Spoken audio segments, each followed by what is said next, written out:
কে city মারলো? তুমি মেরেছো না? সত্যি কথা বলো। আবার এপাশ থেকে কে সিটি মারলো? দেখো, আমি জানতে পারলে না খুব খারাপ হয়ে যাবে কিন্তু।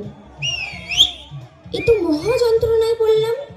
আমি কমিটি দাদা ভাইদেরকে বলছি, প্লিজ আপনারা এইগুলো একটু দেখুন। আমরা স্টেজে উঠেছি আর এইভাবে সিটি মারবে?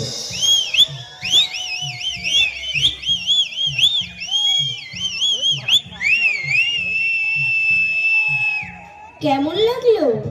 শুধু তোমরাই সিটি মারতে পারো না, আমরা সিটি মারতে পারি না? Okay. এপাশ থেকে যেন কে মারছিল জোরে জোরে সিটি। এখন কেমন লাগছে? এবার মারো। খুব তো সিটি মারছিলে। মেয়েরা যদি সিটি মারা শুরু করে না, তো ছেলেরা পাত্তাও পাবে না। নমস্কার, রাত করে কোথায়